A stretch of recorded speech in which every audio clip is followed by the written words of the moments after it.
আর হলো এনসিপি। তো এনসিপির 6% থাকতে পারে এই মুহূর্তে।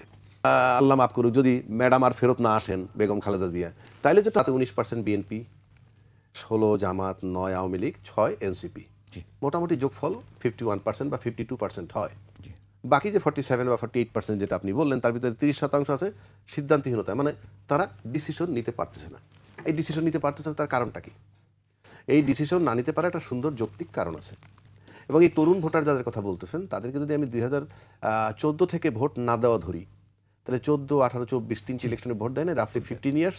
তার সাথে আপনি যদি আরও 18 যোগ করেন 33, অর্থাৎ 20 থেকে 35 বছরের এই ছেলে পেলেগুলো বা এই ছেলে মেয়েগুলো, এই ভোটার, তরুণ ভোটার বলতে যা বুঝায়, তো তাদের কাছে নিঃসন্দেহে আওয়ামী লীগ একটা দুর্বৃত্ত, বা আওয়ামী লীগকে তারা নিজের চোখে দেখছে। সুতরাং আওয়ামী লীগ যেহেতু নির্বাচনে এখন পর্যন্ত নাই, সুতরাং ওই চ্যাপ্টারটা আমি ক্লোজ করে রাখলাম। জি।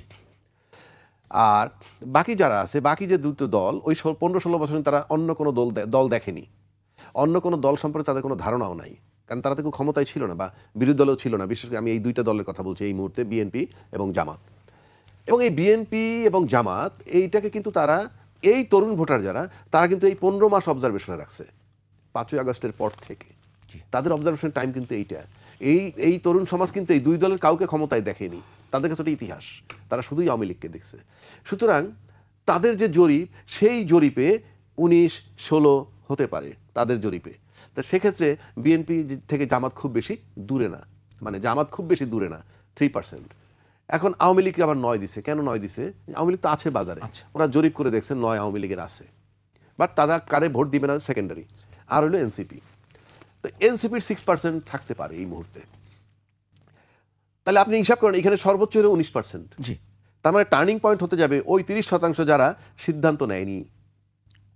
এই যে যারা সিদ্ধান্ত নেয়নি, এটা কিন্তু একটা বিরাট ফ্যাক্টর। কারণ নির্বাচনের মাঠে এই 9% যে আওয়ামী লীগের ভোট তো নিষিদ্ধ নাই তাদের। না, কারে দিবে ভোট আমরা জানি না, আমরা জানি না কাকে দিবে। এখানে আরেকটা কথা আছে, 30% যে সিদ্ধান্তহীনতা, ওইখানেও যে তাদের লোক নাই, তারকে নিশ্চয় না, সেটা ঠিক আছে, মানে 30% পাইছে, তারা সিদ্ধান্ত নেয় নাই কোন দলকে দিবে। এখন আপনি এই 9 কোথায় যোগ করবেন? আমি তর্কের খাতিরে ধরে নিলাম যে 9 যদি বিএনপির দিকে যোগ হয় তাহলে হবে 25, আর এনসিপি যদি 6%, যদি জামাতের দিকে যোগ হয় তাহলে 16 আর 6 কত হয়? 22। তাহলে 16 আর 9 25, আর এদিকে হয় 22। সেটাও খুব একটা পার্থক্য না।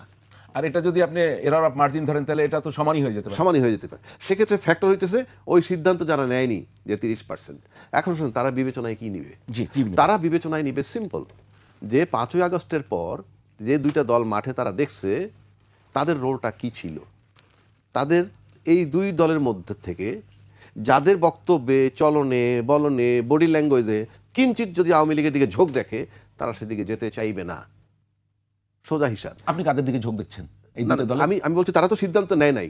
যদি তারা মনে করে যে রাজ্জাকী সাহেব দাঁড়াইছে নির্বাচনে, কিন্তু আওয়ামী লীগের দিকে একটু ঝোঁক আছে, আমি এই ভোটগুলো পাবো না। আমি তো এটা বুঝেছি, আপনার বিবেচনায় আওয়ামী লীগের দিকে ঝোঁক কাদের? বিএনপি না জামায়াতের? না, সেটা তো ভোটাররা বিবেচনায় নিবে। না, আপনার বিবেচনায়? ভোটাররা বিবেচনায় নিবে, বারবার বলতেছি, ভোটার ডিসাইড করবে। কারণ আমি কোন দিকে আছি, আমি নীলুফার দিকে আছি, ডাজ ইট মিন যে সব তার দিকে আছে?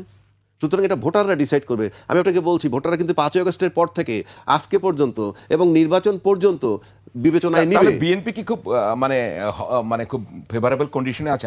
আমি বলি আপনাকে এই প্রশ্নটা করে, নীলুফার চৌধুরী মনে আপনার কাছে আসবো, রাজ্জাকী সাহেবের কাছ থেকে শুনি। এটা ধরেন এখন বেগম খালেদা জিয়া অসুস্থ আছে, তো এটা হচ্ছে রাজনীতির নেতৃত্বে একটা চাপ। আমি ওখানে আসছি, আমি আর প্রশ্নটা করিনি। তারপরে তারেক রহমান সাহেবের দেশে ফেরা না ফেরা নিয়ে কথা আছে, তো এক ধরনের কিন্তু স্ট্যাগনেন্ট পরিস্থিতি অলরেডি বিএনপিতে ক্রিয়েট হয়েছে।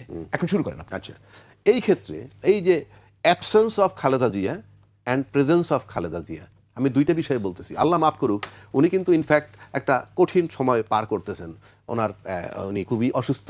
তবে একটা ইন্টারেস্টিং ব্যাপার আমি অবজার্ভ করলাম, যে দুইজন দায়িত্বশীল ব্যক্তি কিন্তু, আপনারা যদি জানেন, আমি মনে করি নীলুফার মনিও আপনারা জানেন, ডক্টর জাহিদ সাহেব বলছেন কিন্তু যে মেডিসিন রেসপন্ডিং একটা কথা বলছেন, অর্থাৎ মেডিসিন কাজ করছে, অর্থাৎ উনি স্বাভাবিক মানে ফেরত আসতেছেন, এরকম বিষয়টা এরকম যে ডেভেলপ করতেছে। তো উনি যদি ডেভেলপ করে, এবং সে কারণে বলছে যেহেতু মেডিসিন রেসপন্ডিং, তাই তাকে বিদেশ নেওয়ার চিন্তা আমরা করছি না এই মুহূর্তে। পাশাপাশি আরেকজন দায়িত্বশীল ব্যক্তি, পার্টির মহাসচিব বলছেন, কি বলছেন, যে ওনার এত বেশি ডেটোরিয়েট করছে যে ওনাকে বিদেশ নেওয়া যাচ্ছে না। দুইটা কথা কিন্তু দুই ধরনের। এখন প্রশ্ন হচ্ছে, এই যে দুই রকমের কথা, এটা কিন্তু কিছুটা ক্রাইসিস তৈরি করবে। 1, 2, এবার আসেন অ্যাবসেন্স অফ খালেদা জিয়া, যদি আমি বলছি উনি মারা যাচ্ছেন তা নয়, আমি বলছি যদি লন্ডন চলে যান, লন্ডন চলে গেলে কি হবে? লন্ডন চলে গেলে ছেলেকে, যেহেতু এখনো লন্ডন আছে, ছেলেকে ওখানে থাকতে হবে লন্ডন চলে গেলে। সেক্ষেত্রে নির্বাচনের ধারা যদি চলমান থাকে তাইলে পরে একটা হিসাব। আর যদি বেগম খালেদা জিয়া ঢাকায় থাকেন, তার যদি আসার সম্ভাবনা দেখি, তাইলে আরেকটা সিনারিও আসবে পরিষ্কার। এখন আল্লাহ মাফ করুক, আমরা তো মেরিটস ডিমেরিটস আলোচনা করতেছি। বিএনপির জন্য যে জিনিসটা হবে, আল্লাহ মাফ করুক, যদি ম্যাডাম আর ফেরত না আসেন বেগম খালেদা জিয়া, তাইলে যেটা হবে তারেক জিয়ার প্রতি নেতৃত্বটা তার কাছে বেশি ভিড়বে তখন। কারণ এখন তো আজকে উনি ঢাকায় আছেন বেগম খালেদা জিয়া, উনি কিন্তু সিম্বল অফ ইউনিটি, আজকে পর্যন্ত সিম্বল অফ ইউনিটি। কিন্তু যখনই কোনো কারণে যদি উনি মাইনাস হয়ে যান, মানে আল্লাহ মাফ করুক, তাহলে কিন্তু তখন এই নেতৃত্বটা ফর দ্য টাইমের সাথে সাথে চলে যাবে তারেক জিয়ার কাছে। এবং সেই তারেক জিয়ার কাছে যখন যাবে, তখন কিন্তু তারেক জিয়া বা তারেক রহমান এমন একটা জায়গা আছে, আমরা মুখে যত গল্পই করি, যেই পার্টিগুলা পরিবার ভিত্তিক, সত্য কথা যেটা, যে পার্টি পরিবার ভিত্তিক, সেখানে মনে করেন স্ট্যান্ডিং কমিটির 50টা নেতা প্লাস একসাথ হইলেও ওই একজন নেতার সমান হয় না। সে কারণে মানে তার ইউনিটিটা তখন চলে যাবে ওখানে, এবং নেতৃত্বটা তারেক জিয়ার কাছে চলে যাবে একেবারেই। এইটা হলো একটা প্লাস পয়েন্ট। মানে আজকে আমরা যে দেখি 19-20 বিভিন্ন জিনিস, ওইটা সেক্ষেত্রে বিএনপি খুব স্ট্রং হয়ে যাবে। তখন এই জরিপটা খুব একটা কাজ করবে বলে মনে হয় না, তখন ব্যবধান হয়ে যাবে। যেটা এখন 19-এ আছে, ওদিকে 16-তে আছে, তখন হয়তো এই 30-এর থেকে কিছু ওদিক চলে যাবে, অথবা ওদিক থেকে এদিক চলে আসতে পারে, কারণ এটা তো ফ্ল্যাকচুয়েট করে ডলার পাউন্ডের মতো জরিপটা। সুতরাং সেটা একেবারে কমেন্ট করা খুবই মুশকিল। But there is every possibility যে বিএনপির নেতৃত্ব যদি তারেক জিয়ার কাছে যায়, আলটিমেটলি এখন পর্যন্ত কিন্তু ওইভাবে যায়নি, কিছু বিশৃঙ্খলা আছে, আমরা মুখে গল্প যতই করি, এবং তার কাছে যাওয়া উচিত। 1, 2 হচ্ছে দেশের এইরকম একটা সিচুয়েশন, একটা কথা আছে যে -4 একটা কথা